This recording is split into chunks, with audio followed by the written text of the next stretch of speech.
Hi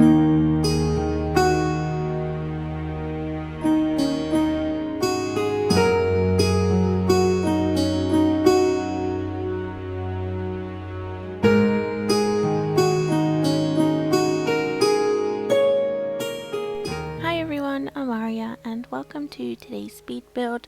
So I am building a medieval themed 100 baby home. This was a requested build, so thank you for requesting and I really hope you like it.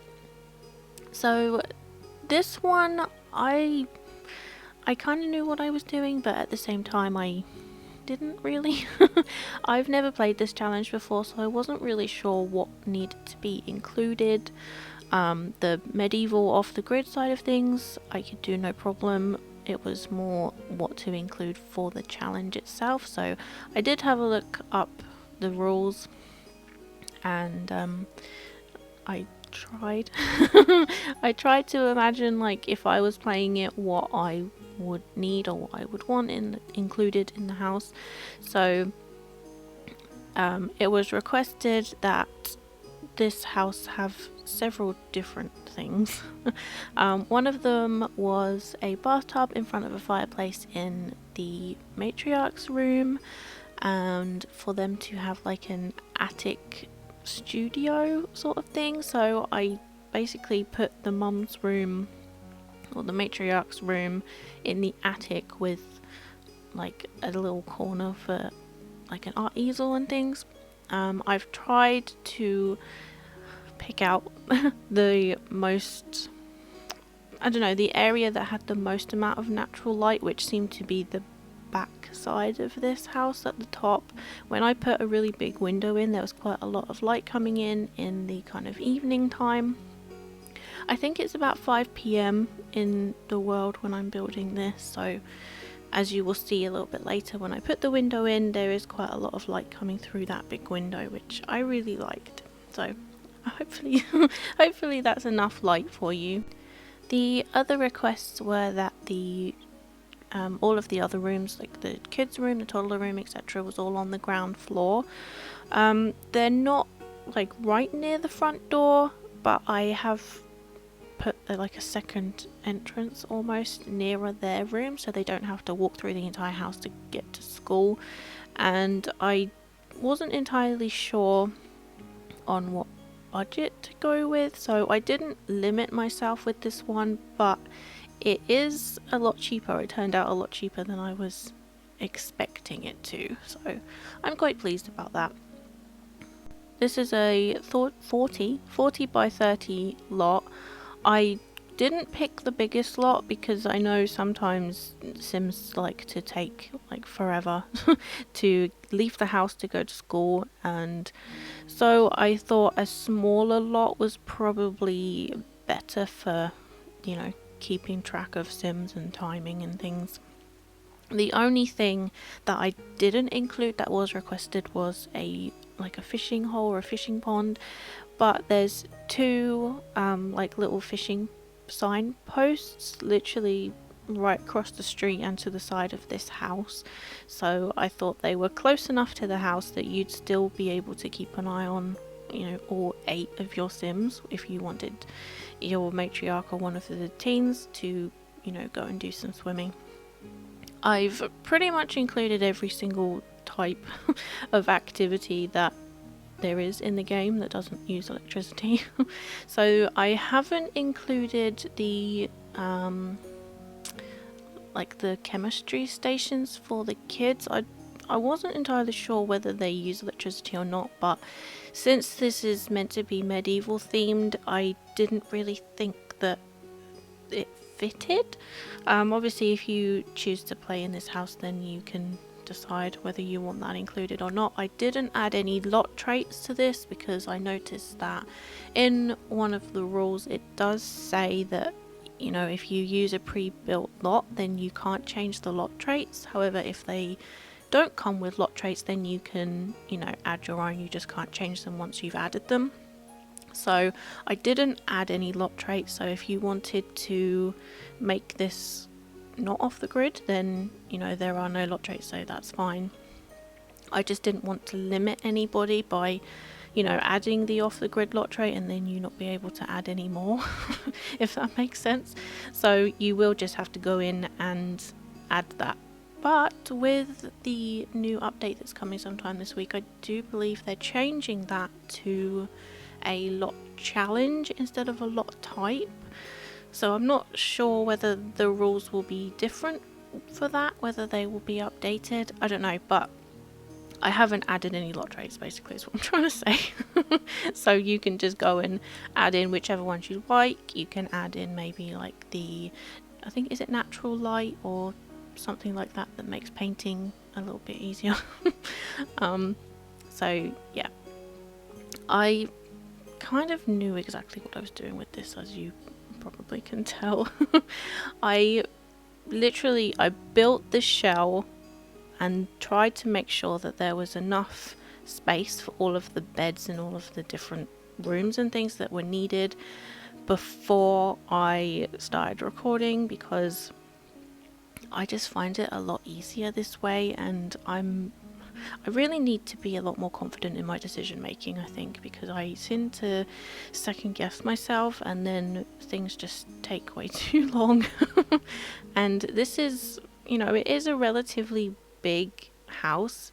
It's obviously suitable for 8 Sims, so if I had just, you know, built this from not having a clue where I was starting from, this video would probably be like an hour long. So I hope that's okay. I thought it was a little bit easier to watch too, since I'm not constantly changing my mind and, you know, changing swatches and things. So with the landscaping, I literally just stuck with this lavender. I don't think I included anything else. A couple of low-lying yellow flowers, I think, and that's pretty much it really. I liked the colour of the roof that I chose, that nice like green tile, and I wanted it pink. I was going to use the Jungle Adventure, I think it's Jungle Adventure one. It's like orange tiles, but there's like a purple one. I do really love that one, but it made this house look a little bit more fantasy than it did medieval, and I wasn't sure whether that was, you know, the intention for this, so I decided not to go with fantasy and just leave it as medieval as I could. So I created 2 like custom fireplaces for this. I didn't record them because this particular one took me like an hour, and the second one that I eventually put in the kitchen I forgot about until I had finished, then went and read the message again and realized that they requested a fireplace in the kitchen, so I had to go back and change that. But it's not really that much different, as you will see in the cinematic tour at the end. So we are almost done with the matriarch's room right now. So in this corner that I haven't decorated yet, this is where the easel goes. As you can see, there's quite a lot of light coming through this window, and I really liked that. You know, you could probably move the easel wherever. I have put another one downstairs, but there's only one window in the room that I've put it in, and that I had in mind for the teens room. Their room kind of doesn't really have much in it because I wasn't really sure what kind of activities you'd need for a teen, because they can pretty much do the same thing that adults can do. So I've included a woodworking table in the garden, as well as a flower arranging bench and a candle making station. They kind of seemed like the most appropriate activities or skills. There is a wash tub and some gardening boxes as well. I've used the craftable ones from, I think it's from Outdoor Retreat. They looked like the most, I don't know what the word is. They look like they kind of fitted the time period a little bit better than like the other ones. I don't know. But I've included 2 beds for each age group. So I've put like 2 cribs up in the attic space. There's 2 toddler beds, 2 single beds for the teens, and I've included 2 bunk beds for the children, but only the ones with the bed on the top bunk, so the underneath there's nothing under there. But depending on, you know, what kind of Sims you have in this house at what time, you might have like 5 children and 1 teen, or I don't know, something. So then you're going to need lots of single beds. So I thought bunk beds were probably the most appropriate, because then you can change out the beds to, you know, the ones with 2 beds. If that makes sense. You can, you know, and then you'd end up with 4 beds instead of just the 2. You would need to find space for the 2 activity tables that I've put underneath them, but I mean, they kind of can just go anywhere. I've only included 1 high chair because I wasn't sure whether anybody actually uses high chairs. I use them, but only for like taking screenshots. I don't really use them in gameplay, just because they take so long, and then like halfway through the toddler eating, my sim will try and take the toddler out of the chair, and then they'll just get stuck holding onto them, and it's just a mess. So I don't tend to have them at all, and I'll just, you know, let them give the toddler food from their inventory or from off the side if I make a group meal. But you know, that's just me. So I tried to keep all of the benches free. Like I said in my last video, I'm trying not to clutter the kitchen up from kind of now going forward, because of this new cook as a group feature that's coming in the update. For each sim that you cook together with, they need a surface free each, so I wanted to make sure that there was, you know, lots of counter space available. I end up reducing the amount, obviously, because I add the big fireplace where this huge window is to the left, so the only counter space is along the wall where the fridge is. I end up moving the sink to where the cooker is, and the other benches, I think there's like 3 counter spaces in the kitchen in the end, and all of them are free. I'm pretty sure all of them are free. So you can have like 3 sims cooking in this kitchen if you wanted to. I didn't know what to put in here, so what you can see, aside from like a table and a lamp, or not even a lamp, a candle, is all I include in the lounge room. I put this chess table, I changed it to the outdoor retreat one because I thought it matched the chairs better, and a bookcase, and that's pretty much it for these 2 rooms. The rest of the rooms now to decorate are the bedrooms. So I don't know. There's not really much else to say, to be honest. In here is the teens room.